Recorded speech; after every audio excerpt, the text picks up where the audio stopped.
Number 26. Pen 32, chalk 30 எனில் desk is equal to dash. இந்த கொஷினுக்கான ஆன்சரை பார்க்கலாம். இப்போது பென் இதில் வந்து பார்த்தீங்கன்னா P வந்து 16th லெட்டர், ஆல்ஃபாபெட்டில் வந்து பார்த்தீங்கன்னா 16th லெட்டராக இருக்கும். 16ல் 1 மைனஸ் பண்ணால் 15. E வந்து 5th லெட்டர், 5 மைனஸ் 1 4. N வந்து 14th லெட்டர், 14 minus 1 13. இப்போ இது எல்லாத்தையுமே ஆட் பண்ணோம்னா 15 plus 4 plus 13 இதெல்லாம் ஆட் பண்ணால் நமக்கு கிடைக்கிறது 32 கிடைக்குது.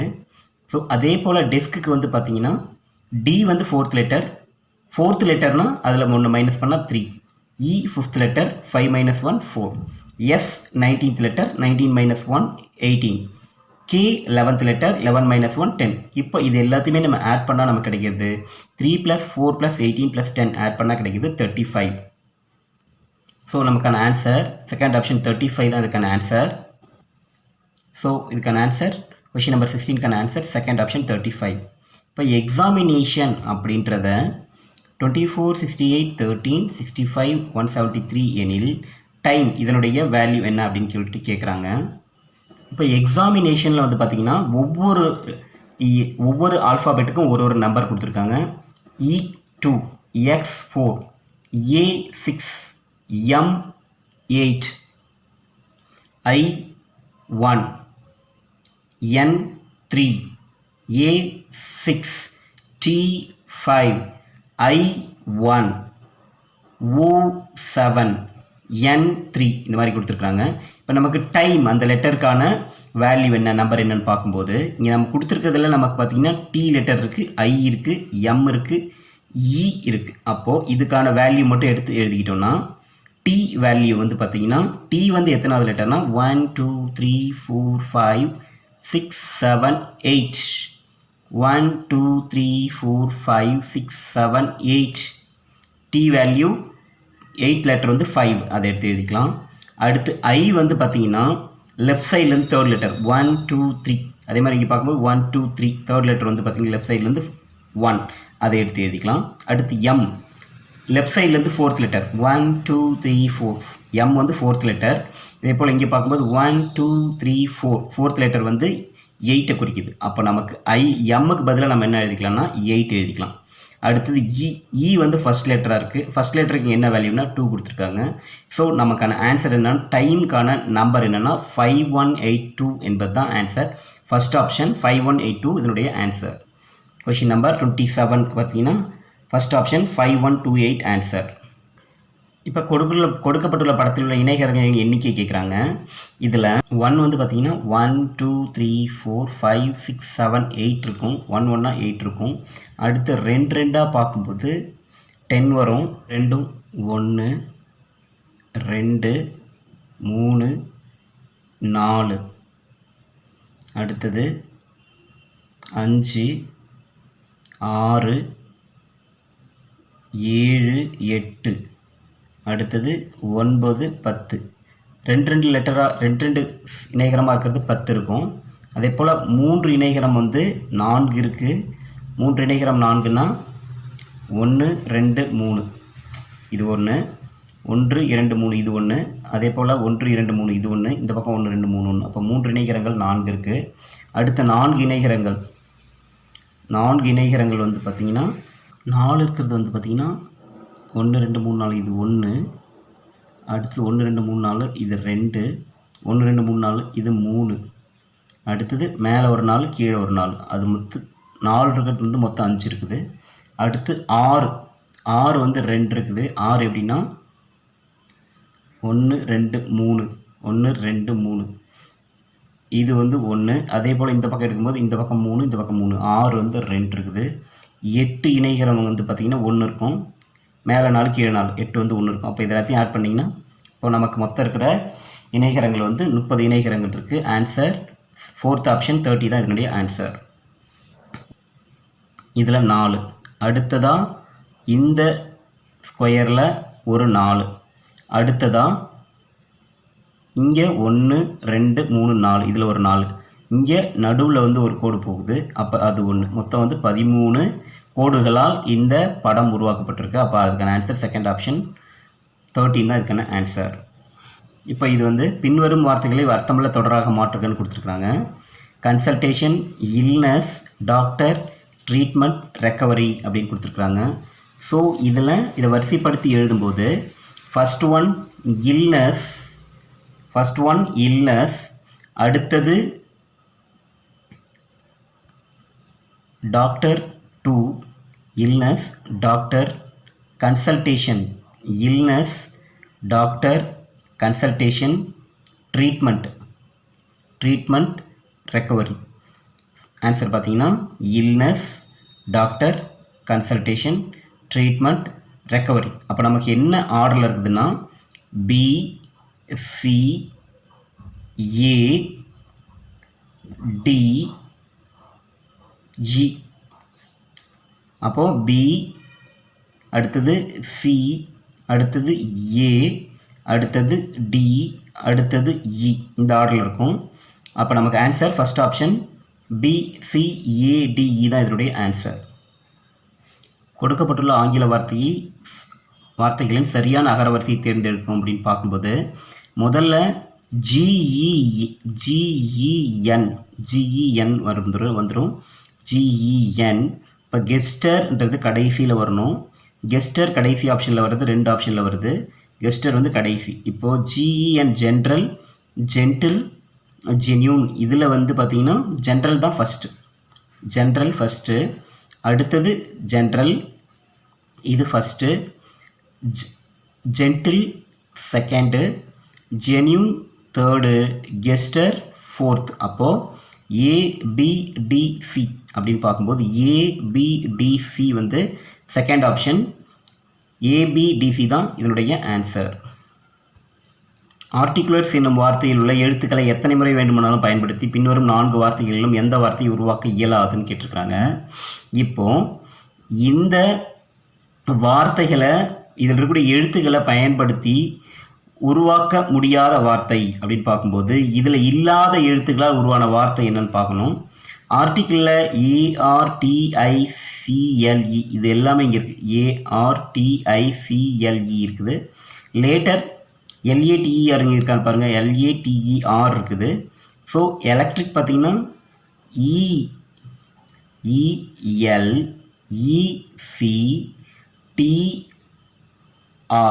ELECTRIC, electric. இந்த வார்த்தையில் இருக்கக்கூடிய எழுத்துக்கள் இங்கே இருக்குது. அடுத்தது கோட்ஸில் வந்து பார்த்திங்கன்னா C இருக்குது, O இங்கே கிடையாது. அப்போது கொடுக்கப்பட்ட வார்த்தையில் இல்லாத எழுத்துக்களால் உருவான வார்த்தை எதுன்னு பார்த்தீங்கன்னா கோட்ஸ் தான். இதில் O வந்து பார்த்திங்கன்னா இங்கே கிடையாது. ஸோ இந்த வார்த்தையில் உள்ள எழுத்துக்கள் இல்லாமல் உருவான வார்த்தை வந்து கோட்ஸ் தான். அப்போ இதுக்கான ஆன்சர் 32க்கு ஆப்ஷன் 4 தான் ஆன்சர். பின்வரும் குறிப்புகளை கவனமாக படித்து சரியான விடை தேர்வுன்னு கொடுத்துருக்காங்க. நான் ஒரு 4 இலக்க எண். 4வது இலக்கமானது ஒற்றைப்படை மற்றும் 3ஐ விட குறைவு அப்படின்னு சொல்லும்போது 1 2 3 4. 4வது இலக்கம் ஒற்றைப்படை எண் மற்றும் 3ஐ விட குறைவு அப்படின்னு சொல்லும். ஒற்றைப்படை எண்ணில் 3ஐ விட குறைவாக இருக்கக்கூடிய எண் 1 மட்டும்தான். அப்போது ஃபஸ்ட் ஆப்ஷன் கண்டுபிடிச்சாச்சு. அடுத்தது ஃபஸ்ட் ஆப்ஷன் 4 இலக்க எண்ணுன்றதை சொல்லியாச்சு. அடுத்து 2வது ஆப்ஷன் முடிஞ்சு. அடுத்து 3வது ஆப்ஷன். முதல் இலக்கமானது 4வது இலக்க எண்ணை விட 5 கூடுதல். ஃபஸ்ட் டிஜிட் வந்து முதல் இலக்கமானது 4வது இலக்க எண்ணை விட 5 கூடுதல் அப்படின்னு சொல்லும்போது இதை விட 5 கூடுதல்னா 1 + 5 வந்து 6, அதை எழுதிக்கலாம். அப்போது இது எழுதியாச்சு. அடுத்து 4th 2வது இலக்கமானது இரட்டைப்படை பகா எண். இந்த 2வது எண் வந்து இரட்டைப்படை பகா எண்ணா 2 மட்டும்தான், அதை எழுதிக்கலாம். அடுத்து முதல் 3 இலக்கங்களின் கூடுதல் 12க்கு சமமாகும் அப்படின்னு சொல்லும்போது இந்த 3 லெட்டர்ஸ், இந்த 3 நம்பர்ஸ் ஆட் பண்ணால் 12 கிடைக்கணும். அப்போ 6 + 2னா 8. 8ஓட எதை கூட்டினா 12 கிடைக்குன்னா 4 கூட்டினா 12 கிடைக்கும். அப்போது 6 2 4 4 1 இதுதான் இதனுடைய ஆன்சர். ஆப்ஷன் 3rd ஆப்ஷன் தான் இதனுடைய ஆன்சர். இங்கே கொடுக்கப்பட்டுள்ள தகவல்களை கவனமாக படித்து வினாக்களுக்கு விடையளிக்கவும். ABCDEF ஆகிய 6 நண்பர்கள் வட்ட வடிவில் சம தொலைவில் அமர்ந்துள்ளனர். A என்பார் Bக்கு வலப்பக்கமாக 2ஆம் இடத்தில் அமர்ந்துள்ளார். அதே நேரத்தில் B என்பார் Cக்கு நேர் எதிராக அமர்ந்துள்ளார். C என்பார் Dக்கு இடப்பக்கமாக அவரை தொடர்ந்துள்ளார். மேலும் Eக்கு நேர் எதிராக D உள்ளார். F என்பவரும் வட்டத்தில் அமர்ந்துள்ளார்னு சொல்லும்போது கணக்குக்கு ஆன்சர் எப்படின்னு பார்க்கலாம். இப்போ ஏயின் இடப்பக்கம் அமர்ந்திருப்பவர் யார் அப்படின்னு கேட்டிருக்கிறாங்க. முதல்ல ஒரு வட்டத்தை வரைஞ்சிக்கலாம். வட்டத்தை வரைஞ்சிக்கிட்டு இதில் மொத்தம் 6 பேர் இருக்கிறதுனால நம்ம வந்து 6 அம்புக்குறிகளை போட்டுக்கலாம். ஆப்போசிட்டுக்கு மொத்தம் வந்து நமக்கு 6 அம்புக்குறியை போட்டுக்கலாம். போட்டுவிட்ட பிறகு ஃபர்ஸ்ட் பாயிண்ட் ஏ என்பவர் பிக்கு வலப்பக்கமாக 2வது இடத்தில் அமர்ந்துள்ளார் சொல்லும்போது ஏ என்பவர் வந்து பார்த்தீங்கன்னா பிக்கு, இப்போ பி இருக்காருன்னா பிக்கு ரைட் சைடுன்னு சொல்லும்போது பிக்கான லெஃப்ட் சைடு இது, பிக்கு லெஃப்ட் சைடு இது, ரைட் சைடு இது. அப்போ ரைட் சைடில் ஃபஸ்ட்டு செகண்டாக ஏ இருக்கார். ஏ என்பவர் பிக்கு வலப்பக்கமாக 2ஆம் இடத்தில் உள்ளார். அப்போ ஏவுடைய பிளேஸ் குறிச்சாச்சு. அதே நேரத்தில் பி என்பார் சிக்கு எதிரெதிராக உள்ளார் அப்படின்னு சொல்லும்போது இந்த பி வந்து சிக்கு ஆப்போசிட்டில் இருப்பார். பி என்பவர் சிக்கு ஆப்போசிட்டில் இருப்பார். அப்போ செகண்ட் பாயிண்ட் இதையும் நம்ம பார்த்துட்டோம். சி என்பவர் டிக்கு இடப்பக்கமாக அவரை தொடர்ந்து உள்ளார் அப்படின்னு சொல்லும்போது சி என்பவர் சிக்கு இடப்பக்கம் சொல்லும்போது சிக்கு லெஃப்ட் சைடு, சிக்கு லெஃப்ட் சைடில் அவருக்கு பக்கத்திலே சி என்பவர் வந்து டிக்கு இடப்பக்கமாக, டிக்கு லெஃப்ட் சைடில் டிக்கு பக்கத்திலே இருப்பார். சி டிக்கு இடப்பக்கமாக டிக்கு அருகிலேயே இருப்பார். அதை குறிச்சாச்சு.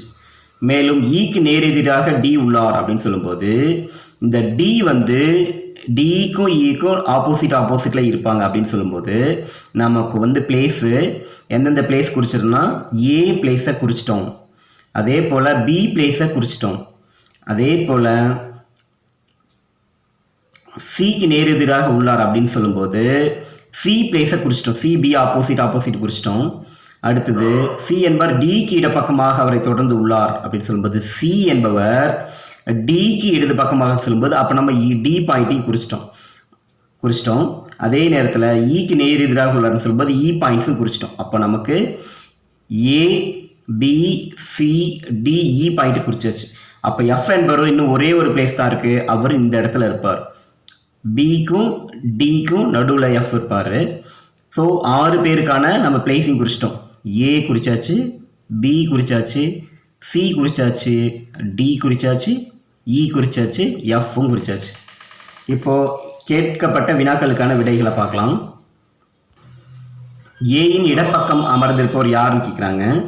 ஏக்கு இடப்பக்கம் அமர்ந்திருப்பவர் யாருன்னு பார்க்கும்போது இப்போ இது ஏ, ஏவுக்கு இடப்பக்கமாக உட்காருன்னு சொல்லும்போது ஏவுக்கு இது லெஃப்ட், இது ரைட். அப்போ ஏவுக்கு இடது பக்கமாக உட்காந்துருக்கிறது வந்து பார்த்தீங்கன்னா E. So second option E தான் அதுக்கான ஆன்சர். ஸோ ஃபர்ஸ்ட் கொஷின் 37வது கொஷின் வந்து பார்த்தீங்கன்னா ஏயின் இடப்பக்கம் அமர்ந்திருப்பவர் இ. இது வந்து ஆப்ஷன் 2 தான் இதுக்கான ஆன்சர். அடுத்து கொஷின் நம்பர் 38. கொஷின் நம்பர் 38 டியிலிருந்து கடிகார திசையில் அமர்ந்துள்ளவர்களின் வரிசை என்னன்னு கேட்டிருக்காங்க. டியில் இருந்து கடிகார திசையில் அமர்ந்தவர்களின் வரிசைன்னு கேட்டிருக்காங்க. அப்போ அதை வரிசை எழுதிக்கலாம்.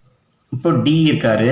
டியிலிருந்து கடிகார சுற்று திசையில் பார்க்கும்போது ஃபர்ஸ்ட் டி, அடுத்து சி, அடுத்தது ஏ, அடுத்தது இ, அடுத்தது பி, அடுத்தது எஃப். இந்த வரிசையில் இருப்பாங்க. இது எந்த ஆப்ஷனில் இருக்குன்னு பார்க்கும்போது ஸோ நமக்கான ஆன்சர் வந்து பார்த்தீங்கன்னா first option DCAEBF. First option தான் இதுக்கான ஆன்சர். Question number 39. ஜனவரி 1, 2006 அன்று ஞாயிற்றுக்கிழமை எனில் ஜனவரி 1, 2010 அன்று என்ன கிழமைன்னு கேட்டிருக்காங்க. ஸோ ஒரு வருஷத்துக்கு வந்து 365 நாட்கள். 365 நாட்களை 7ஆல் டிவைட் பண்ணும்போது நமக்கு கிடைக்கிறது 52 வாரங்கள் கிடைக்கும். மீதி வந்து 1 இருக்கும். அந்த 1 வந்து மட்டுன்னு எடுத்துக்கலாம். இப்போ ஒரு வருஷம் முடிஞ்ச பிறகு, ஒரு வருஷம் முடிந்த பிறகு ஒரு ஆண்டின் முடிவில் என்ன கிழமை வருதுன்னா இந்த கிழமையோட 1 ஆட் பண்ணிக்கலாம். அப்போ அதுதான் மட்டு அப்படின்னு சொல்லுவோம். இப்போ அதுவே லீஃப் ஆண்டுனா இங்கே மட்டு வந்து 2ன்னு வரும். ஏன்னா 366 7ஆல் டிவைட் பண்ணும்போது 52 வாரம் 2 நாட்கள் கிடைக்கும். அந்த மட்டு வந்து 2. இப்போ 2006ல் 360 இந்த முதல் நாள் முடிஞ்சு. அப்போ 364 நாட்கள் தான். 364னா இங்கே வந்து மட்டு வந்து 0 தான். ஏன்னா 7ஆல் டிவைட் பண்ணும்போது 7 35 2 14. அப்போ இதுக்கு வந்து மட்டு 0. ஃபர்ஸ்ட் 2006க்கு 0, 2007 1 இயர் அதுக்கு மட்டு வந்து 1. அதே போல் 2008க்கு இது லீஃப் ஆண்டு இருந்ததுனா மட்டு 2.